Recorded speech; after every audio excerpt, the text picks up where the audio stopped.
Last time we had done a part of the section 115, but we'll quickly go through some of those things because you missed it. So just quickly run to them and then continue. So the marriage party has left the forest hermitage, and now Savitri is living in the ashram there, an ascetic life. She is happy, of course, because her heart's desire has been fulfilled. She was firm to have Satyavan as her husband. There was an opposition from her mother, but she asserted her will, and there was the heavenly sanction from Narad himself. Yes, go ahead, everything will be all right. Although there is the immediate doom, but eventually everything will be all right. That all right is the force, the spiritual force, the soul force which Narad had put in the soul of Savitri. And then from that point onward, Savitri's new life begins. Actually, that all right means now she is kind of initiated. Her yoga is going to begin now shortly, you see. But the poet is not rushing to straightaway tell us about her yoga. After all, it is human Savitri who has to do the yoga. So the transition from the human to the yogic is also to be taken care of, to be known. And that is what we have essentially in the first canto of the book of Yoga. Savitri is swaying between grief and happiness. There is a constant fear, dread that her husband is going to die. At the same time, she is extremely happy in the company of her husband. So there is a kind of a constant conflict going on in her psychological state. The seesaw game which goes on is very, very beautifully described in this canto, you see. And the poet, because he is totally, so to say, unconcerned about the human feelings and human relations, can describe all those things in a very dispassionate, quiet, detached manner. He is not emotionally getting involved in that, but he understands the emotion and he describes his emotions in his full. It is that kind of a detachment from the entire scene which gives an authenticity to the conflict which is going on within the heart of Savitri. It's a very authentic description that we see. And that is what we have in the second section, very well described actually.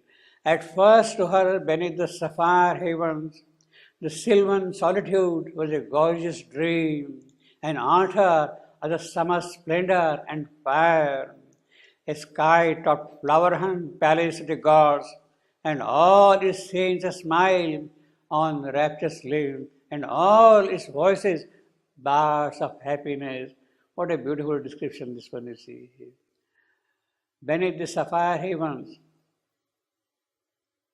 blue heavens, sapphire. You must have heard, in fact, we have read that story, sapphire story. Lian and mother's sapphire tale, you see. It is the overmind picture. She says the overmind picture. Sapphire heaven. The sylvan solitude was a gorgeous dream. Now, this is in contrast to the way Savitri was brought up in the palace. She was brought up in great luxury, in pomp, majesty, royalty, all those things. Now here what you have? Sylvan solitude. You have sky-topped flower hunt, not gardens and all that thing now, but natural flower hunt, palace of the gods. It is of course the palace of the gods because it is the fulfillment of her love.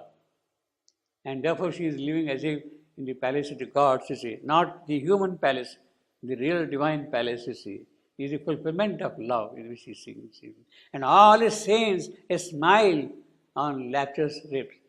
Obviously, it is the moment of extreme joy of the union of the lovers, and all his voices, bars of happiness. So all the birds are singing, they are singing the song of happiness all along for her, you see.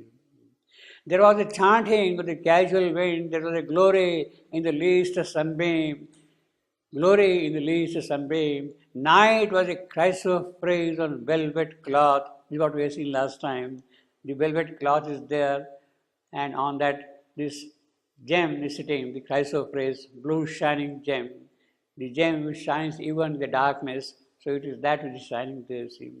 And nestling in darkness or a moonlit deep, day was a purple pageant, and a hymn, a wave of laughter, of light from morn to eve. So this is the entire picture of the day, from morning to eve, you see.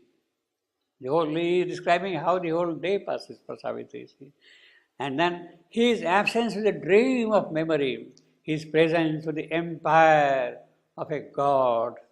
When Savitri is alone, her husband has gone for work to the forest, then his absence, she is dreaming, oh, my beloved, my Lord, my Satyavan, all the while that memory is there in her soul all the while. Effusing with the joys of earth and heaven, a tremulous blaze of nuptial rapture past, a rushing of two spirits to be one, a burning of two bodies in one flame.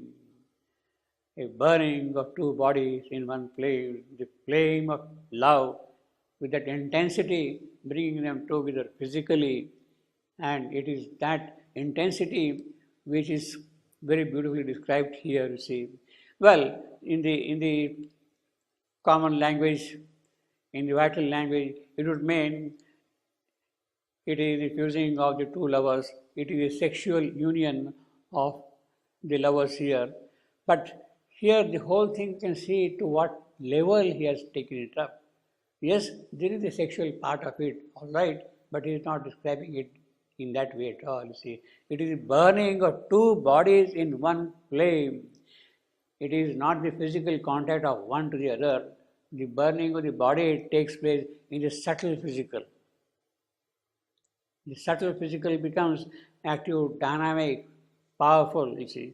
And when they are meeting with each other, it is the subtle physical which is now getting kindled by their union, by their by their coming together. So it is the subtle physical which is now becoming really luminous in that case. Opened were gates of unforgettable bliss, obviously, you see. Two lives were locked within an earthly heaven. See, the poet has no hesitation in describing these intimate scenes, in these details, you see. And fate and grief fled from that fiery hour. There is no room for fate. There is no room for grief at all, you see, in that union, you see. But soon now failed. So this is one moment of their union. But then what happens on the other hand? But soon now failed the summer's ardent breath. As I told you, the summer is appearing very consistently in all the places. Summer, you see. So this is the union which takes place in summer. So the death is also going to take place in summer. 1 year after they are coming together. But so now failed the summer's ardent breath, and throngs of blue-black clouds crept through the sky, and rain fled sobbing over the dripping leaves, and storm became the forest titan voice. Then, listening to the thunder's fatal crash, and the fugitive pattering footsteps of the showers, and the long, unsatisfied panting of the wind, and sorrow muttering the sound vexed the night, the grief of all the world came near to her. She is in the company of her husband, and now the rains are there after the summer. So it is the rain of grief which is approaching Savitri. Grief of all the world came near to her. It is not her grief, it is the grief of the entire world. Savitri's grief consists of the entire world's grief. Night's darkness seemed her future's ominous face. The shadow of her lover's doom arose, and fear laid hand upon her mortal breast. Obviously, she is worried. What is going to happen tomorrow? See, what is going to happen to her? Human Savitri is there. Human Savitri is there.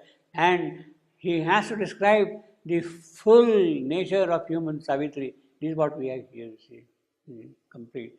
The mobile, swift and ruthless, raised. The time is running short. Yes, now few months, few weeks, few days, few moments. Time is really running short. The mobile, swift and ruthless ray alarmed her thoughts. Her mind remembered Narad's date. This day returning, he says, this day returning, Satyavan must die. Now, that moment is fixed. And from that moment onward, 1 year, Savitri is counting. So Narad's date is, this date is actually fixed when Narad made that utterance. This day returning. It is not their coming together, their marriage, their physical union that way. No. It is fixed that way in the utterance of Narad. The day of death is fixed that way. Narad's date. Otherwise, how does she know? How does she? So the day of prophecy is what there. And then remember Narad's date, as I said earlier, I mean she is counting the day, the time, the hour, the moment. She is counting everything, time, day, hour, moment. Veda, Kala, Kshana, Muhurta, that is what the Sanskrit phrase says, you see.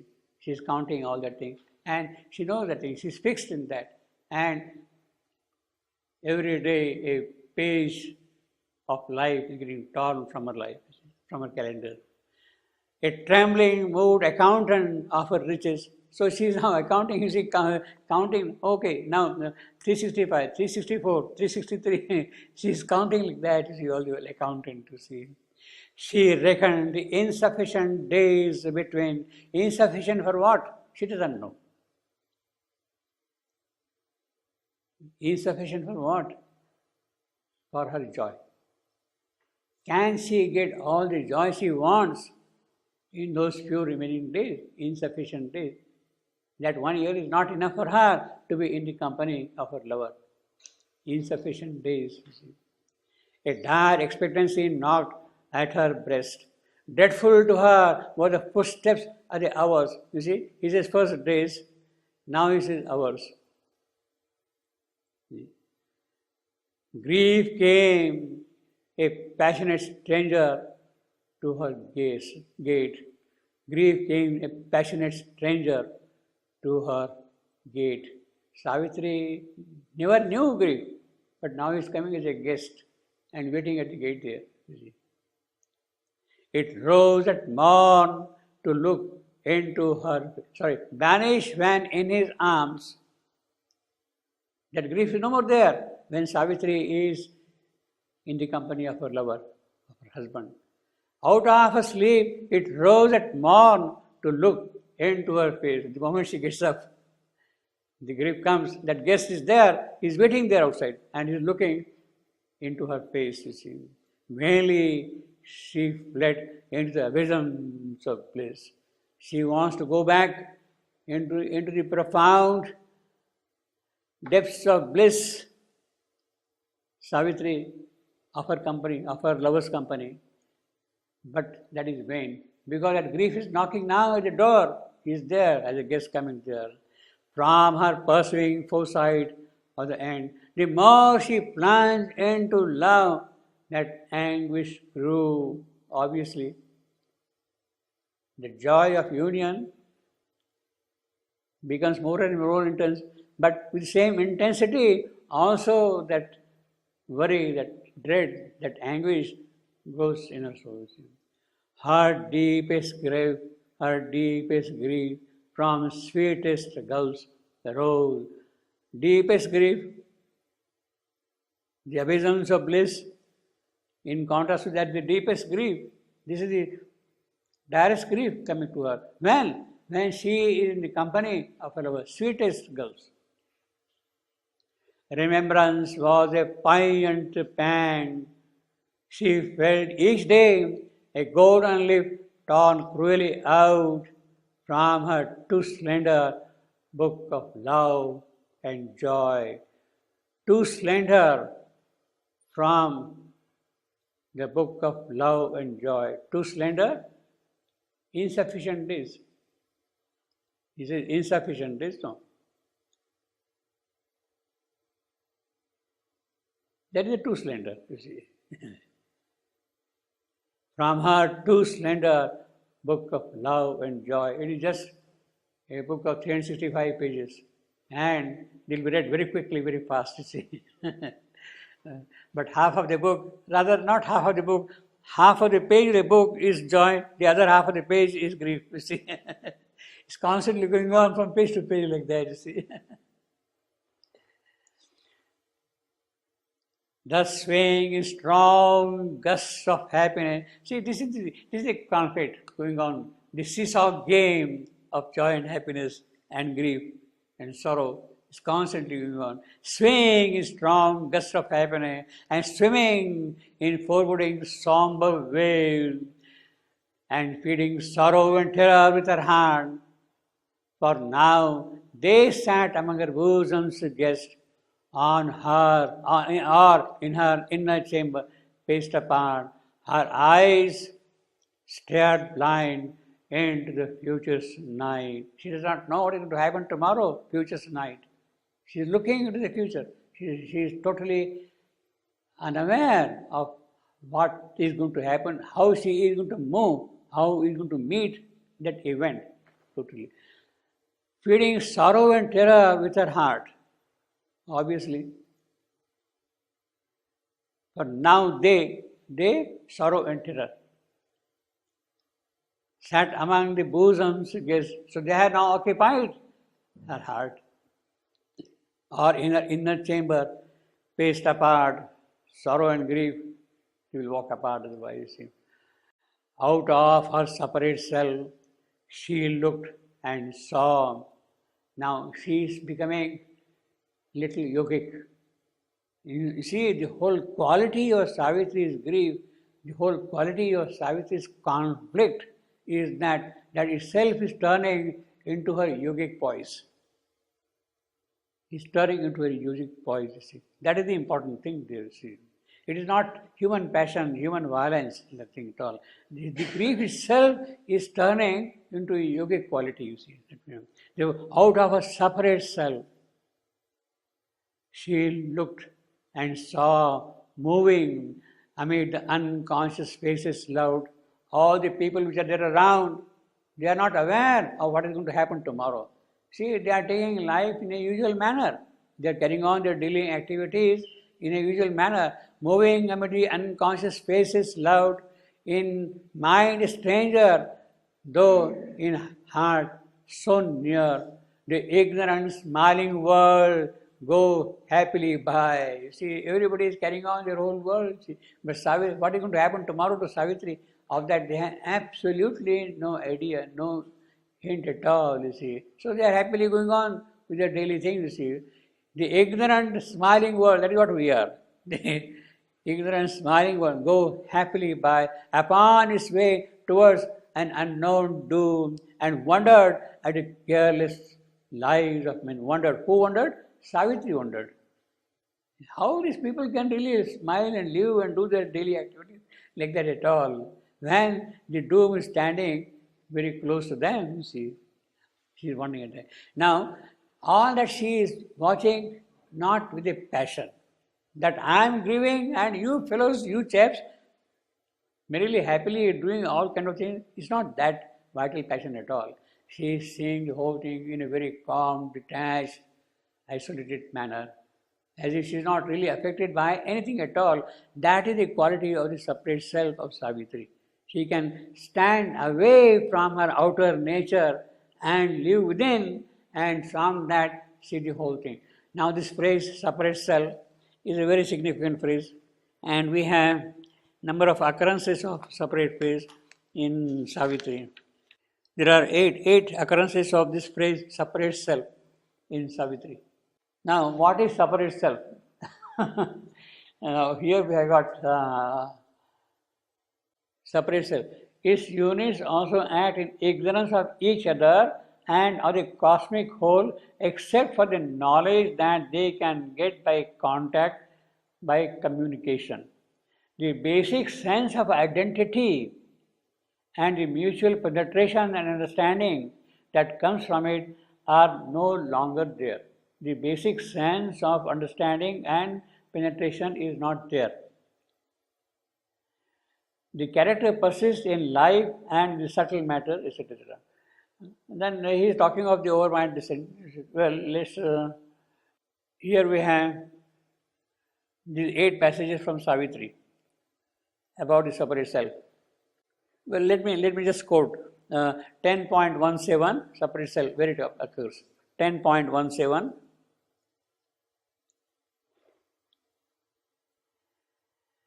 79.26,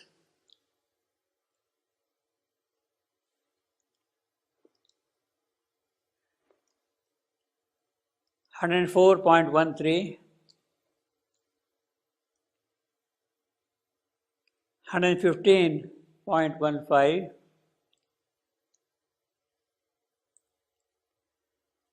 125.8,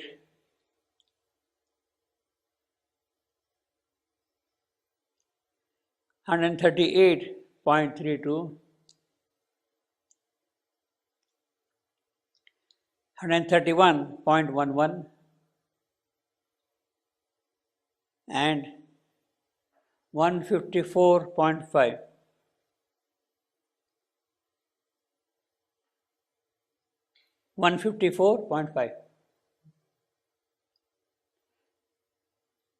Now you can get the context of the, you see, this is a yogic term. Separate self is a yogic term. This is an important term.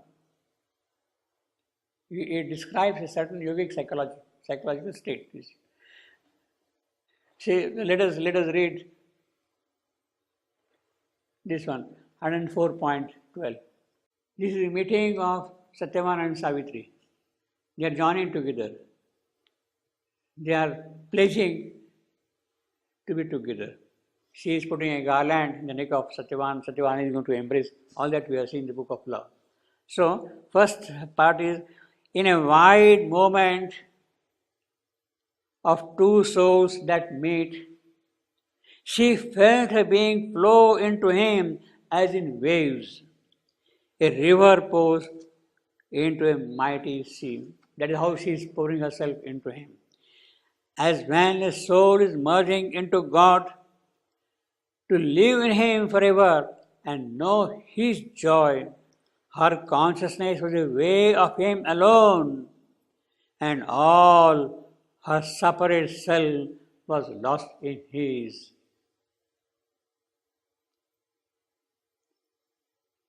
So that is the kind of a separation that also goes away in that union of love, you see. All the separate self was lost in him, in his. This is important. See, this is absolutely yogic. 128.3132.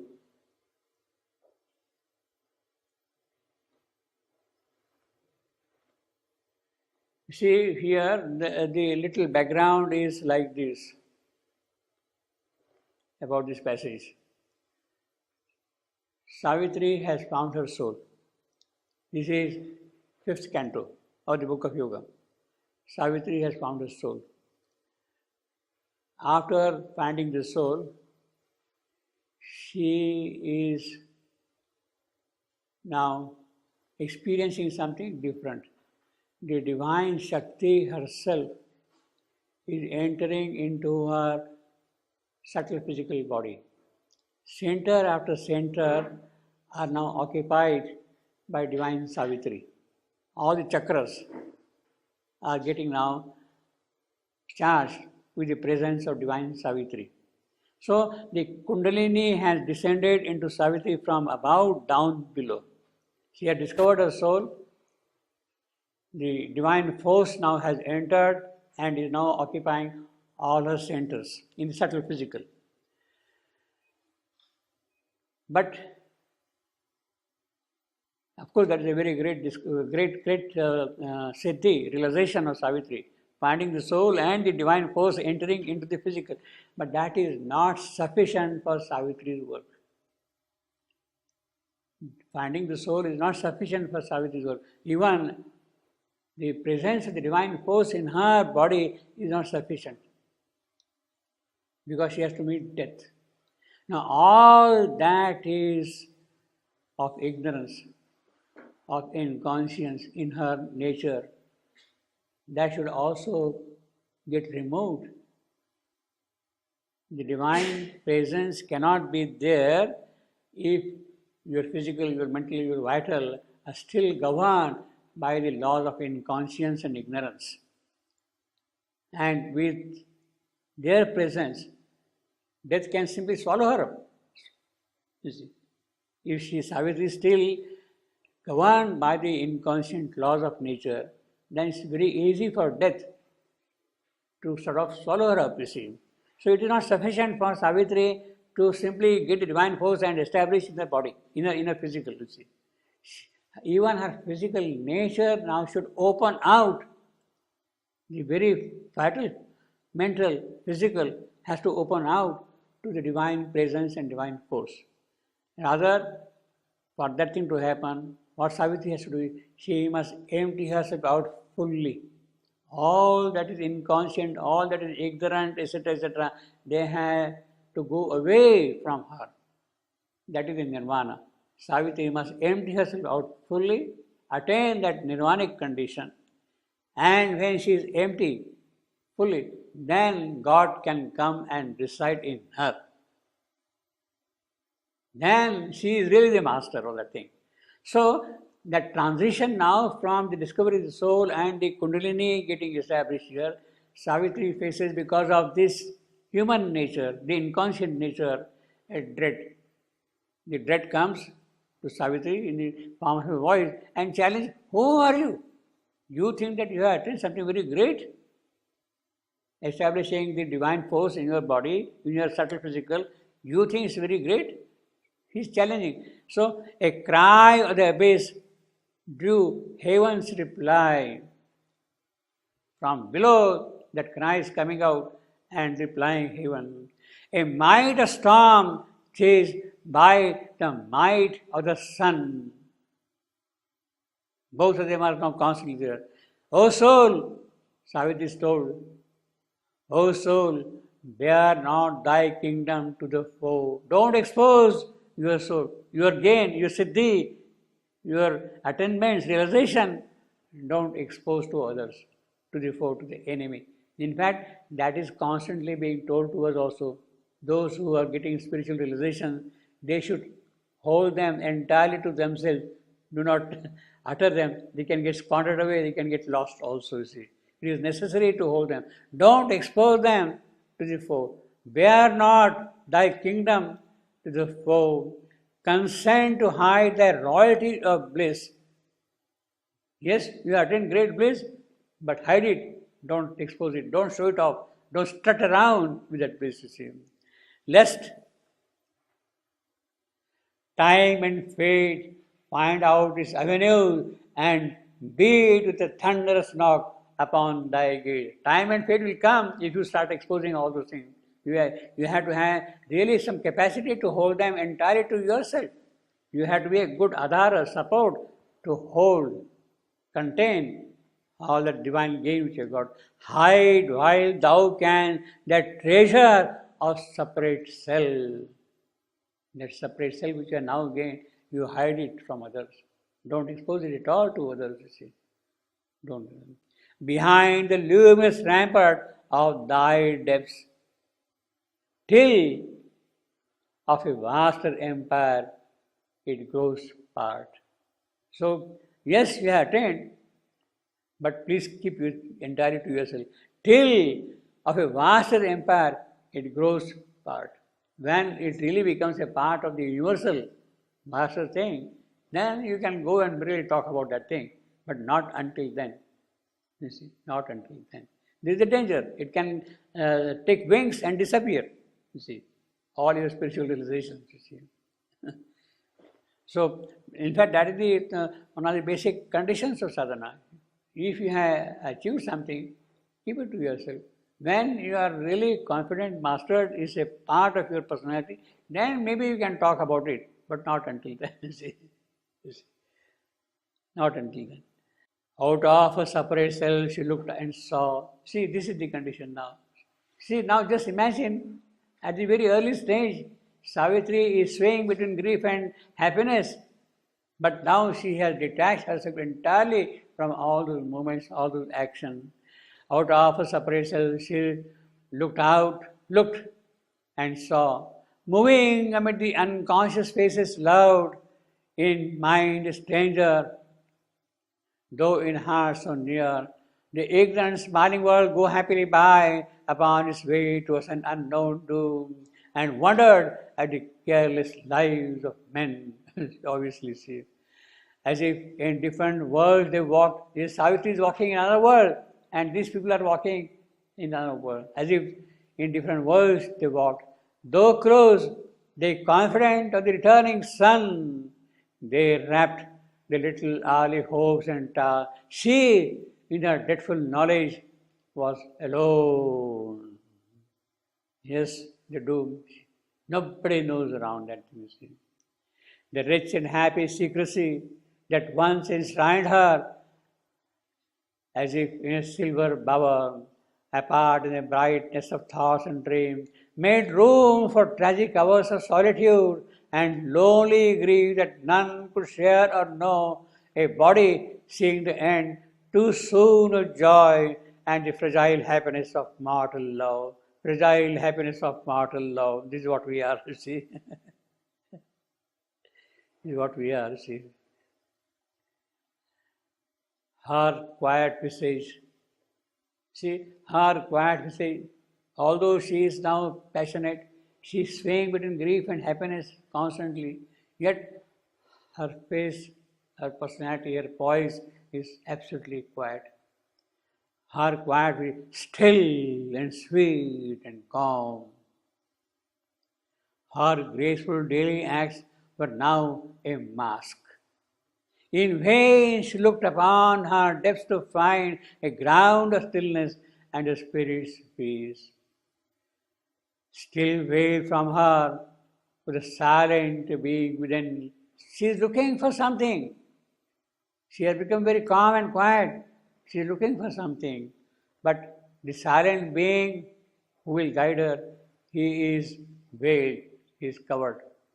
Who sees life's drama pass with unmoved eye, supports sorrow of the mind and heart, and bears in human breast the world and fate. A glimpse of flashes came, the presence was hid. All the silent being, sometimes Savitri gets a little glimpse, some kind of a flash comes, but that very presence of the silent being is absent. The silent being is not present there at all, is absent. The presence is absent. Only, then what remains? Only her violent heart and passionate will were pushed in front to meet the immutable doom. So she is now simply going by her passion, by her vital force, but it's not sufficient. Defenseless, nude, bound to her human lot. They had no means to act, no way to save. This she controlled. So even these passions she controls. See, this is something absolutely remarkable. A young girl who is in the company of her lover and she is swaying between love and grief constantly. She can control herself fully, totally. She can remain calm, still, sweet, all along. Nothing was shown outside. She was still to them the child they knew and loved. So all the people, yes, sweet Savitri, loving girl, that is all they knew of her. She was still to them the child they knew and loved. The sorrowing woman, they saw not within. That's within. She is sorrowing constantly. They have no idea. Her outward activities, her face does not reflect what is going on within her. The sorrowing woman, they saw not within. Now, the sorrowing woman, they saw not within. That within is Savitri. Within no Savitri, not within of them. This within, of course, the way in which the poet has put, it could mean both, you see. That they had no way of entering within to see what this woman is. At the same time, they don't know what is happening within Savitri.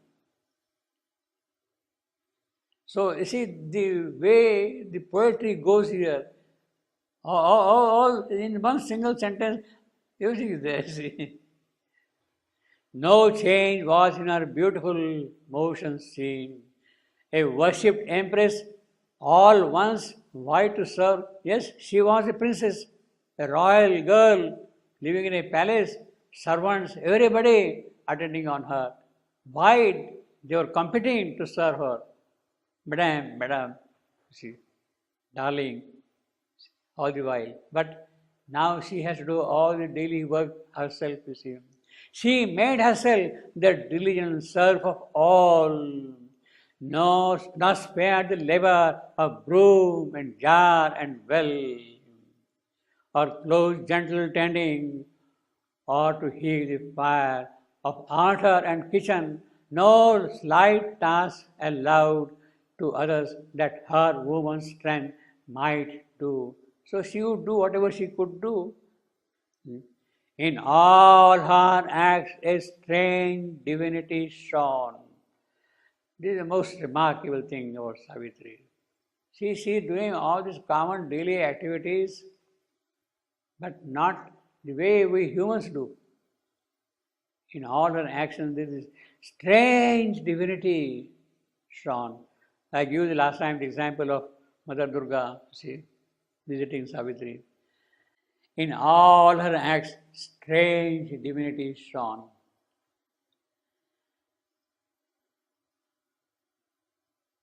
This is what we are seeing now, just now.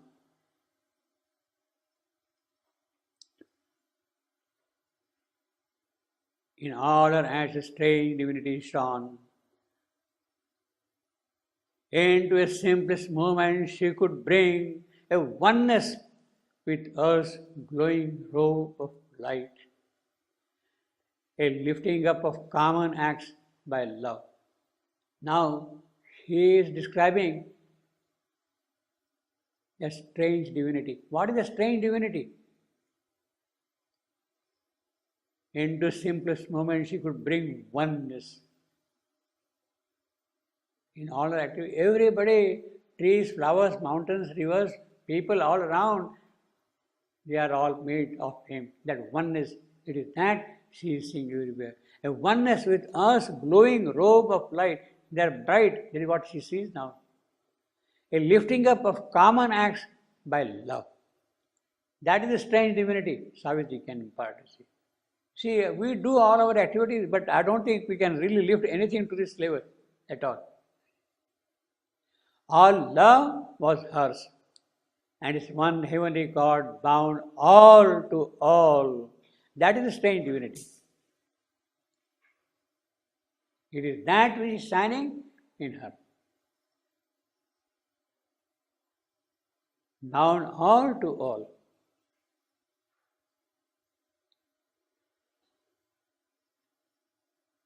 This is the present passage. Now, there are some examples of this strange divinity. 94.4. Spirits of a celestial source aware, Savitri's condition, descended into earth's imperfect mold and wept not, fallen to mortality. The birth of Savitri, you see. Savitri comes down here, a spirit of a celestial source aware. She is constantly aware from where she is coming. Descended into earth's imperfect mold, she has taken human condition and wept not, fallen to mortality, but looked on all with large and tranquil eye. Even as a child, this is what Savitri is. One had returned from the transcendent plane. Savitri had come from the transcendent, returned. She keeps on coming from the transcendent plane. And bore anew the load of mortal breath. This is what we are seeing now here, Savitri's condition, you see. Swaying back and forth, you see. Mortal breath, who had striven of old with our darkness and our pain. She took again her divine unfinished task. You see, strange divinity shone, survivor of death and aeonic years. Once more, with a fathomless heart, she fronted time. This is what we got seen now here, fronted time. Again there was renewed, again revealed the ancient closeness by earth vision veiled, the secret contact broken off in time, a consanguinity of earth and heaven between the human portion toiling here and an as yet unborn and limitless fool. And there is another passage here, 94.10. Same. Always she drives the souls to new attempt. Always her magical infinitude forces to aspire the inert brute element. As one who has all infinity to will, she scatters the seed of eternal strength on half-animate and crumbling mold, plants heaven's delight in the heart's passionate mire, pours Godhead seeking into a bare breast frame, hides immortality in a mask of death, hides immortality in a mask of death. Once more, that will put on an earthly shape. That is the birth of Savitri, upcoming of Savitri. Even when she bent to meet earth's intimacies, her spirit kept the stature of the gods. She is doing all the dealing acts, but her spirit keeps the stature of the gods. A strange divinity always shone in her. It stopped but was not lost in matter's reign. A world translated was her gleaming mind, and marvel mooned bright crowding fantasies, fed with spiritual sustenance of dream, the ideal goddess in her house of gold. Outlined in the sincerity of that ray, her springing childlike thoughts were richly turned into luminous patterns of her soul's deep truth. And from her eyes she cast another look on all around her than man's ignorant view. You see, this is absolutely appropriate to what we are doing just now, you see. What we are doing. This is a child she is talking about. All objects were to her shapes of living self, and she perceived a message from her kin in each awakening touch of outward thing. Each was a symbol power, a vivid flash in the circuit of infinity's half room. Nothing was alien to inanimate, nothing without its meaning or its call. Only her violent heart and passionate will were pushed in front to meet the immutable doom. Defenseless, nude, bound to her human lot, they had no means to act. In all her acts, a strange divinity shone. All love, etc., etc. But, well, she is there, still human.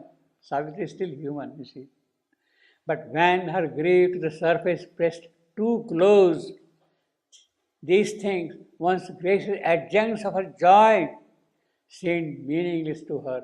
Yes, who are these people? How are they going to help me? These birds, these rivers, these mountains, these trees, of what value they are to me?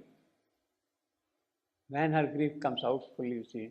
When her grief to the surface pressed too close, these things, once gracious adjuncts of joy, companions of joy and all that, they lose their meaning, their worth, their content. Always behind this strange divided life. So this is the condition of Savitri, the divided life. This seesaw game is going on constantly in her soul. Her spirit, like a sea of living fire, possessed her lover, and to his body clung one locked embrace to guard his threatened maid. She wants to hold him and protect him in her embrace constantly. Locked embrace, threatened maid. Yeah. All night she wore through the slow, silent hours. So this man is sleeping, but Savitri is all the way awake, you see. Our brooding on the treasure of his bosom and fame hung over the sleep-bound beauty of his brow, or laid a burning cheek upon his feet. This is a typical Indian picture.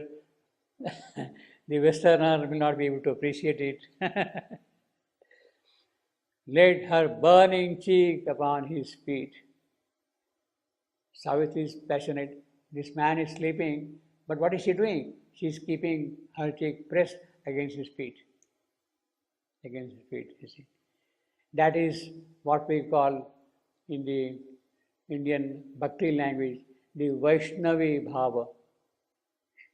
The Vaishnavi, the devotee of Vishnu. She is a female, therefore Vaishnavi Bhava, feeling, essence. So she is really expressing the Vaishnavi Bhava while pressing her cheek against his feet. This man is sleeping, but this is absolutely Indian. I mean, don't ask why it is so. Or laid her burning cheek upon his feet. Waking at morn, her lips endlessly clung to his. Well, this of course you can understand. Unwilling ever to suffer it again, or lose that honeyed drain of lingering joy, unwilling to lose his body from her breast, the warm, inadequate sign that love must use. So these are the physical signs of true love, of the real love. Ignorant of the poverty of time, her passion catching at the fugitive hour, veiled the expense of centuries in one day. Yes, all that the centuries of my companionship with him give me, that I want now in one day. The centuries of their companionship, that joy she would get, she would like to get all that joy in one day. Veiled the expense of centuries in one day of prodigal love and the surf of ecstasy. Or else she strove even in mortal time, again in mortal time, human time, to build a little room of timelessness, that joy, that union, that happiness, that love. It is that which will make that moment of joy, of that love, that happiness, immortal, timeless. They are together for a moment, but that intensity of the love, of the passion, of the union is that it can become timeless. To build a little room for timelessness by the deep union of two human lives, her soul secluded, shut into his soul. After all was given, she demanded still. Yes, Satyavan is pouring himself into her, but she said, give me more, give me more, give me more of love. After all was given, she demanded still, even by strong embrace, unsatisfied. She longed to cry, "Oh, tender Satyavan!" He is embracing her with all the strength in him. But for her, that is a tender Satyavan. Because that embrace is not going to satisfy her fully, you see. "Oh, tender Satyavan, oh, lover of my soul, give more of love, while yet thou canst. To her thou lovest." See, the yogi can be really very erotic, very poetic, very beautiful, but see the way, the dispassionate manner in which the whole description comes out. There is no tinge of eroticism at all in the affair. See. As I told you last time, you can see the difference between what we have here and what we have in Lady Chatterley's lover. You see, what a contrast. Imprint thyself for every nerve to keep that thrills to thee the message of my heart. For soon we part, and who shall know how long before the great wheel in this monstrous round restore us to each other and our love. Monstrous great wheel, wheel of time, the periodic meetings, cycle after cycle, birth after birth. You see. A true union of the lovers, absolutely psychic lovers, is supposed to last for 7 lives. For 7 lives, you see. What happens after the 7th life? It's no more necessary. 7, completeness. It's always there, it means. So it is that which will keep on repeating. It is not for the first time Satyavan and Savitri meeting. Through the ages of time, they have been meeting again and again. But now a moment has come for a different kind of their association. And therefore she says, if this moment fails, it does not mean that our love has failed. We'll meet again sometime. Restore us to each other and our love, he says. She is speaking to herself this way. Of course, she would not tell anything of this to anybody, certainly not to her husband, to Satyavan. Too well she loved to speak a faithful word and lay her burden on his happy head. She pressed the outsurging grief back into her breast, to dwell within, silent, unheld, alone. Yes, whatever she has to bear, she must bear alone. She is not going to reveal. In fact, this is a great yogic capacity of Savitri, not to speak of it even to her closest. And it is out of the question to tell to her parents-in-law, but even to her husband, to her lover, she is not giving any indication that this is going to happen at all. It needs a tremendous care, particularly for a woman. You see, a woman would normally blurt out, but she is holding back everything in her. Too well she loved to speak a faithful word and lay her burden on his happy head. She pressed the outsurging grief back into her breast to dwell within, silent and held alone. But Satyavan sometimes half understood.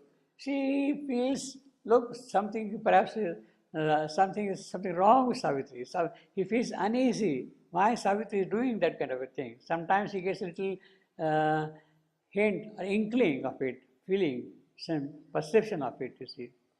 But Satyavan sometimes half understood or felt at least with the uncertain answer of our thought-blinded hearts. See, because you are constantly thinking, therefore the thought is blinding your heart's response, basically. And unuttered need, the unplumbed abyss of her deep, passionate want. Therefore, he can't understand the passion of her love, what she wants, he cannot understand. All of his speeding days that he had could spare from labor in the forest hewing wood. So he has to do the daily work. But whatever time he could spare, he would spare it for her, leave it for her. All of his spending days that he could spare from labor in the forest, hewing wood and hunting food in the wild sylvan glade and service to his parent, to his father's sightless life, he gave to her and helped to increase the hours by the nearness of his presence and his class, and lavish softness of heart-seeking words, and the close bidding fell of heart on heart. So, like lovers, young couple, they will be together, they will enjoy each other's company. She would do that kind of a thing. Whenever he gets time, after attending his all his daily routine activities, after attending his parents, all those things, he would spare some time for her and be in her company. But all was too little for her bottomless need, obviously. Whatever he could spare, that wouldn't suffice for her at all, you see. If in his presence she forgot a while, grief filled his absence with aching touch. When he is away for work or whatever it is, his absence with aching touch. She saw the desert of her coming days. Tomorrow he will die, and my life will become a waste. My life will become a desert. Nothing will grow in that. It will get scorched. Nothing will be there. Desert of coming days. Imagine every solitary hour she is going to live like a widow tomorrow. That is very, very sad for her. She cannot bear. It's a desert for her life, you see that, you see. Although with a vain imaginary bliss of fiery union through death's door of escape, she dreamed of her body robed in funeral flame. She knew, see, this is the description of Savitri going as Sati. She sees that if this man dies tomorrow, her life will become a desert. So, do you want to live that kind of a life of widowhood, of fruitless existence? Or you want to disappear entirely with your husband on the burning pyre? Throw yourself on the pyre and burn and disappear. That is Sati. That is Sati. So this is the description of Sati. Of fiery union through death's door of escape. Then that will become the door of escape for her. Why? Because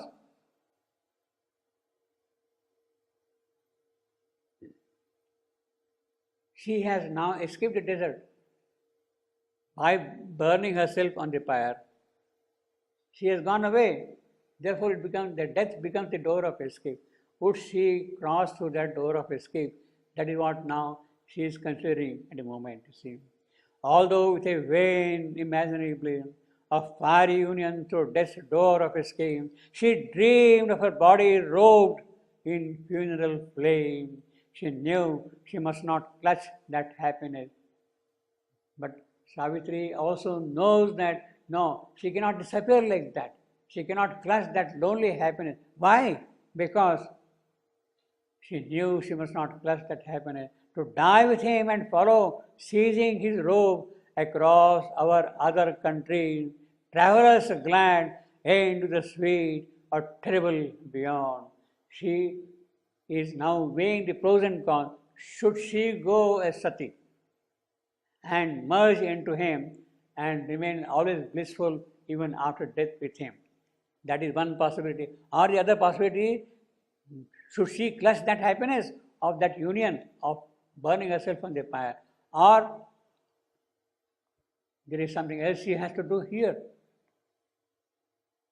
For those sad parents still would need her here to help the empty remnant of their day.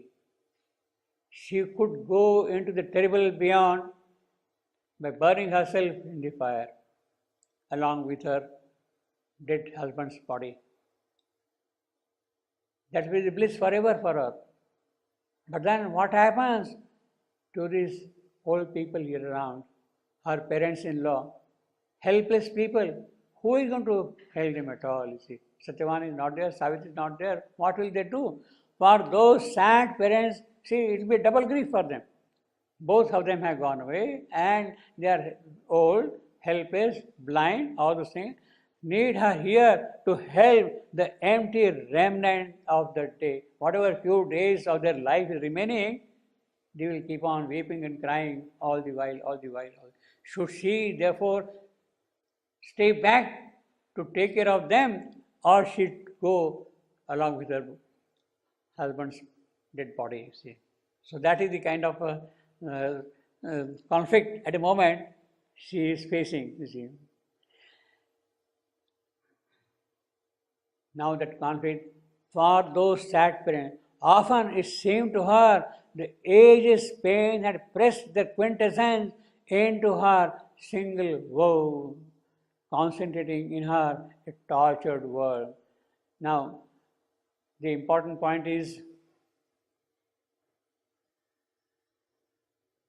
Savitri could be in the blissful company of her husband after death by burning herself in the fire of her husband's dead body. She could be always with him there in the terrible beyond. Otherwise, she stays back here to take care of these old people. That bliss of union after death, is that bliss greater than the help she has to give to the elderly people? In other words, she has now come to a point that even that personal bliss of hers by going away as sati is not going to satisfy her. What happens to these people here? That will keep on haunting her all the while. She has come here to help this world, this troubled world, and now she is walking away for the lover's bliss. Is that a proper thing for her to do? This is what she is thinking of now, you see. Well, in other words, in the case of Savitri, it only means that whatever she is doing, she is not doing for her personal bliss. Therefore, she will not go as sati. She is not going to go as sati because of her personal bliss. What about this world? The world's bliss is also important for her. Happiness is important. For those sad parents who still need her here to help the empty remnant of the day. What about them? The care. Who is going to take care of this world?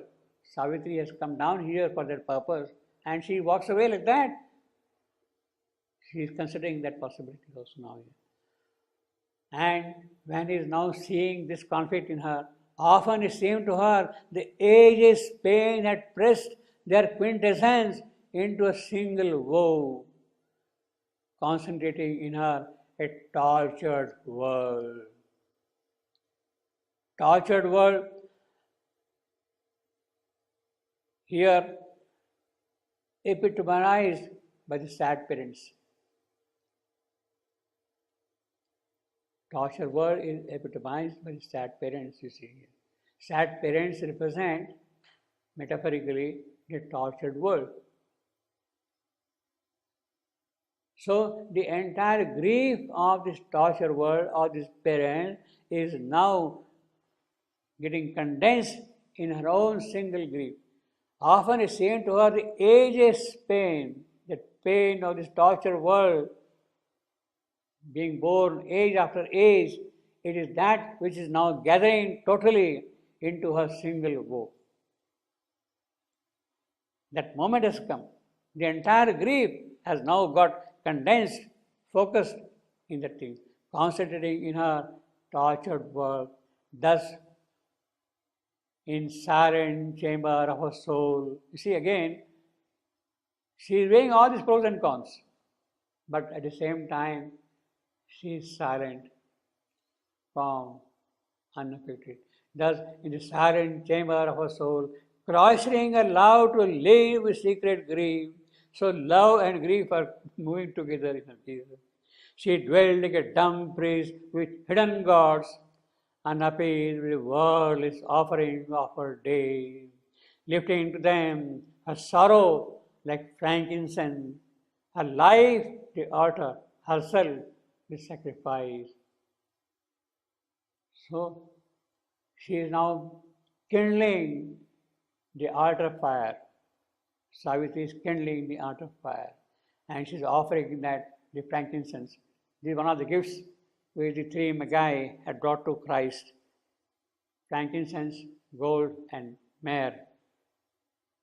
Three things. So it is that precious thing, that precious essence, she is offering into the fire. Yajna. She is kindling the yajna, sacrifice, sacrificial fire, altar. She dwelled like a dumb priest with hidden God, unappeased by the wordless offering of her day, lifting to them her sorrow like frankincense, her life the altar, herself the sacrifice.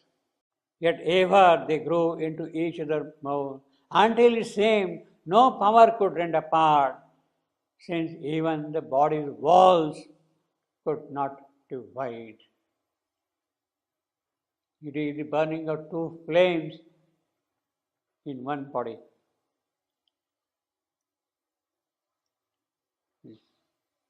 The walls of the physical body are not going to make them separate at all. Their subtle union is always there.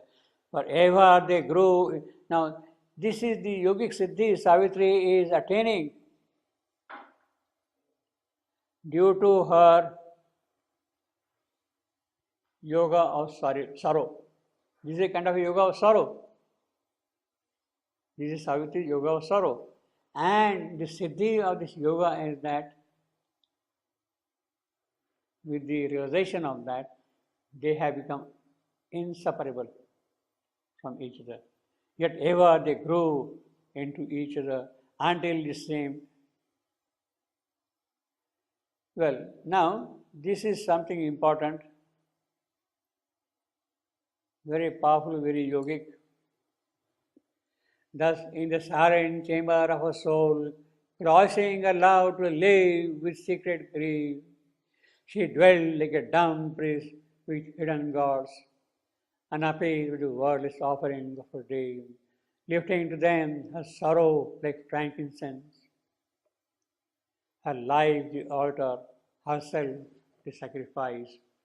Now, silent chamber, cloistering, silent chamber, that is important. See, this is something very deep, silent chamber of our soul. I am referring to what is going to happen later on. See, Satyavan's soul is being taken away, is being carried by death, and Savitri is following them. And there is a constant debate, so to say, argument, a clash of force against force. The debate is the clash of force against force, of death and of Savitri.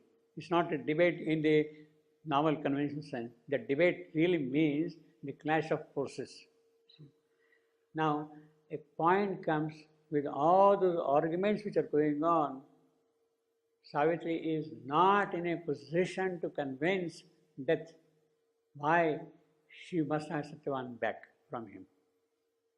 Means her force is not yet strong enough to counter his force. And Savitri becomes helpless. See, there is nothing for death to lose. You want to go away, get out. That will be his attitude. Because the spirit of Satyavan is in his possession. And Savitri cannot afford to lose the battle. She wants that spirit back for herself, you see. Now, at that moment, what is she going to do? Death is adamant, death is strong, death is not yielding at all. At that moment, what is she going to do? And that is what we are here. 142.102. 142, 102. Got it? Yeah. Intent upon a silent will, she walked on the dim grass of vague, unreal plain, a floating veil of vision in her front, a trailing robe of drains behind her feet. But now her spirit's flame of conscient force, retiring from a sweetness without fruit, called back her thoughts from speech to sit within in a deep room in meditation's house. So Savitri is calling back all her arguments, calling back her thought, and she is entering into her house of meditation. She is entering into her house of, where is that house of meditation? In her soul, deep within her soul. So she is entering into her soul where the constant meditation is going on, you see. But now her spirit's flame of conscious force, retiring from a sweetness without fruit, she is not getting the fruit of the argument and all that, you see, of that argument. See. Call back her thoughts. No use now arguing with him. You see. Call back her thought from speech to sit within in a deep room in meditation's house. Savitri is entering into her meditation's house. And what does she say there? For only there could dwell the soul's firm truth. It is only in that meditation's house the soul's truth could dwell. Imperishable, a tongue of sacrifice, it flamed unquenched upon the central hearth, where burns for the high house lord and his mate, the homestead's sentinel and witness fire, from which the altars of the gods are lit. Very, very powerful sentence, very, very complex sentence also. Basically, what is happening is Savitri is entering into her meditation's house. And what does she see there? She is seeing there a constant yajna, sacrifice being performed within her soul. And who is performing the yajna? The sacrifice. The house lord and his mate. Ishvara and Ishwari. The Supreme Himself and His force, Shakti. They are performing constantly that yajna in her house of meditation. And Savitri is entering into that yajna. And the moment she sees that yajna going on, it is the Supreme Himself who is offering the yajna. It is forced there, house lord and his mate, as it says here. Ishvara and Ishwari. They are doing what we call in the ritual term Yajamana and Yajamanin. Yajamana, who is doing the offerings, Lord. Yajamanin, his companion, assisting him for the offering. So what does Savitri say in her house of meditation? That there is a fire burning here, a sacrifice is going on constantly. And the sacrifice being performed by none but the divine Purusha himself and the divine Prakriti together. They are performing it. As a result of that, what happens? Savitri has now full control of the situation. Savitri was helpless until now. She was arguing, so to say, with death. He was not yielding at all. But the moment she sees that the yajna is going on, the situation has completely changed. How? 105. All still compelled when gliding on unchanged, still were the order of these worlds reversed. With that yajna, the entire order now got changed, reversed. What? The mortal led, the God and Spirit obeyed. Savitri has taken the full control now. She is immortal. And she is now leading the march. See, physically the march is, the spirit of Satyavan is here. Behind the spirit of Satyavan is death, and behind death is Savitri. That is the mark. Spirit of Satyavan, death, and Savitri. So it is between Satyavan and Savitri who is standing death in between. And death is pushing the spirit of Satyavan towards his abode. And Savitri is following them. But now this yajna, what happened? The order got reversed. The mortal led, the God and spirit obeyed. God, death, spirit, Satyavan. Whatever she is going to say now, they are going to obey. That is the power of this yajna, of the sacrifice, which is going on in her soul. It is that power. And she behind was the leader of their march. See, physically she's there, but she's leading them now. Yes, you have to go this way, this way, this way, this way. And she behind was the leader of their march, and they in front were followers of her will. So that is the power of this yajna. And here also, thus in the silent chamber of her soul, here you have got meditation's house. Here what you have is the silent chamber of her soul. Silent chamber of her soul. Thus, in the silent chamber of her soul, cloistering her love to live with secret grief, she dwelled like a dumb priest. So she's offering now. She's a priestess now, see. She's going to do the puja. She's going to make the ritualistic offering. Dumb priest, with hidden God, unappeased by the world's offering of her days, lifting to them her sorrow like frankincense. So the sorrow itself is now becoming the frankincense and offering their sin. Her life, the altar, herself, the sacrifice. Now, this is really what Savitri is going to do. Savitri is going to burn herself in the fire, not as Sati,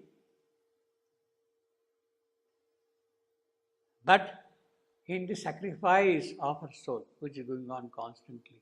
She is going to offer herself there. Her life, the altar, herself, the sacrifice. That is the true sense of Savitri's Satihood, the spiritual sense of Savitri's Satihood.